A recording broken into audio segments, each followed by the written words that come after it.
ప్రత్యేకంగా జరుపుకోవాలని.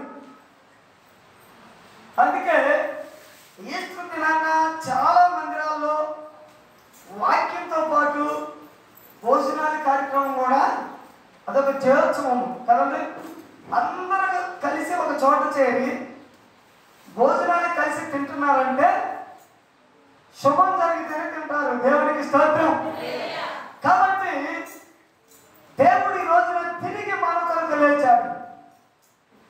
మనము కూడా మన జీవితంలో పాపము నుంచి, శాపము నుంచి ఏదైతే సరైన జీవితాన్ని జీవించలేకపోతున్నామో దాంట్లోంచి తిరిగి లేవాలి. దేవునికి స్తోత్రం. సంఘం అంతా కూడా ఎప్పుడైతే దేవుని కొరకు ఆలోచన చేస్తుంటుందో ఆ సంఘం ఆశ్రయించబడింది. దేవునికి స్తోత్రం. నిజంగా ఈరోజు ఉదయం అందరూ కూడా చర్చిలో పని ఉందని క్యాజువల్గా చెప్పాం. మరి పిలవంగానే వచ్చారు. దేవునికి స్తోత్రం. మరి ఈరోజు మా బావగారిని అప్రిషియేట్ చేస్తున్నాను. మరి అందరికంటే ముందు వచ్చాడు ఈరోజు పని చేయడానికి. బావగారు అంటే ఏ బావగారు అని చెప్తారండి. ఈయన కాదు, ఆయన జేసుదాస్ గారు మరి చక్కటి పని. అదేవిధంగా మరి సంఘ సభ్యులు రాము గారు ప్రధానమైన పాత్ర, శాఖర్ గారు కూడా ప్రధానమైన పాత్ర పట్టుకుని మరి పనులు చేశారు. చక్కగా చాలా ఇంట్రెస్టింగ్ చేశారు.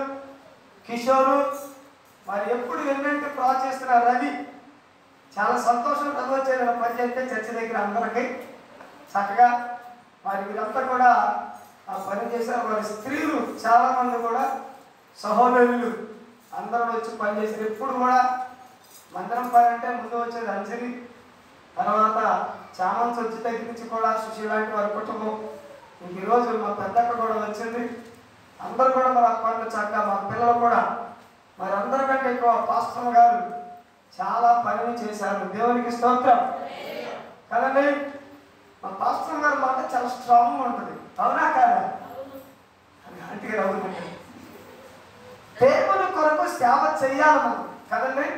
మనం మండాలి అనేక మందిని.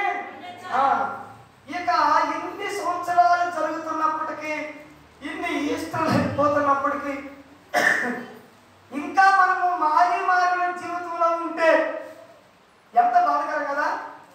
నిజంగా ఆ విషయంలో పాస్టర్ గారు అప్రిషియేట్ చేయాలి. ఏ ప్రార్థన కానీ మానదు. నేను అంటా ఉంటా, నేను కొంచెం ఖాళీగా ఉన్నాగా నేను నిలవస్తాను, నువ్వు రెస్ట్ తీసుకోమంటే కావాలంటే నువ్వు తీసుకోమంటుంది రెస్ట్. హల్లెలూయా. దాన్ని బట్టి నేను దేవుణ్ణి స్తుతిస్తూ ఉన్నాను. మరి బాగా యాక్టివ్ పార్టీగా సంఘ పరిచయంలో కానీ ఇంటి పనిలో కానీ ఏదైనా సరే చాలా యాక్టివ్ పార్ట్ అంత తీసుకుంటారు. బట్టి నేను వందనాలు చేస్తున్నాను. ఎవరైతే సంఘానికి సహకారులుగా ఉంటున్నారు ప్రతి విషయంలో, మరి కొంతమంది పరిచయను ప్రేమించి ప్రతి నెల కూడా దశంభాగం ఇచ్చేవారు ఉన్నారు. చప్పట్లు కొట్టండి గట్టిగా చెప్పాలి. కొన్ని విషయాలు కదా. పరిచయాన్ని ప్రోత్సహించాలంటే మీరేం చేయాలి చెప్పండి? మీరేం చేయాలి? ఎందుకంటే మన పరిచర్య అమెరికా బేస్డ్ పరిచర్య కాదు. ఇతర దేశం నుంచి కానీ మరి ఎక్కడి నుంచి కానీ సహాయము నాకు కానీ మన మందిరానికి కానీ రాదు. ఒకప్పుడు వచ్చేది, నన్ను చదివించారు కాబట్టి నేను నిలబడటానికి కొన్ని సంవత్సరాలకు సపోర్ట్ చేశారు ఆర్థికంగా నా కుటుంబం. మరి మేము తినడానికి, కొన్ని ప్రయాణాలు చేయడానికి కొన్ని సంవత్సరాలు పోసిన తర్వాత పూర్తిగా వదిలేశారు. ఈ మధ్య ఏమైపోయిందంటే ఇంకా మీరు నిలబడ్డారు కాబట్టి మీరే ఇంకొకరిని పోషించమని చెప్తున్నారు. దేవునికి స్తోత్రం. కాబట్టి మన సంఘ పరిచర్య మొత్తం కూడా విశ్వాసముతో కూడిన పరిచర్య. చెప్పడం గట్టిగా. అపోస్తలుల పరిచర్య ఏంటి? అపోస్తలులు మనకి ఏదైతే నేర్పించారో అదే పరిచర్య జరుగుతుంది. నేను కూడా సంఘ పరిచర్యలో మాట్లాడినప్పుడు నా వంతుగా నేనేం మాట్లాడను, ప్రార్థన చేసే మాట్లాడతా ప్రతి విషయం. అపోస్తలుల పరిచర్య విశ్వాసం మీద జరిగేది. కాబట్టి మీరందరూ కూడా పరిచర్యకు సహకరించాలి. దేవునికి స్తోత్రం. చర్చి నాది కాదు, చర్చి నాది కాదు. నేను ఏ పిల్లలను కూడా పట్టుకోను. ఓకే, ఈ మందిరం ఎవరిది చెప్పాలి అందరూ? మనందరిదే. అంటే మీరేం తెలియాలి? నాది. ఈ మందిరము నాది. ఈ మందిరంలో బాధ్యత. మనం ఎప్పుడైతే ఆ రీతిగా ఫీల్ అయ్యి ప్రభు పరిచర్య కొరకు చెయ్యి చాపుతాము, సంఘం ఖచ్చితంగా అభివృద్ధి పొందింది. దేవునికి స్తోత్రం. సంవత్సరం అభివృద్ధి పొందుతుంది కదా. ఈరోజు దెబ్బతో ఈ సంవత్సరం సరిగ్గా రాలా, ఒక్కొక్కరికి ఒక రకమైన పని ఉంది కాబట్టి నేను ఎవరిని ఒత్తిడి చేయాల. కానీ కొంతమంది వచ్చారు, వాళ్ళకి వందనాలు కదండి. కానీ మందిర పరిచర్య పెరుగుతూ ఉంది.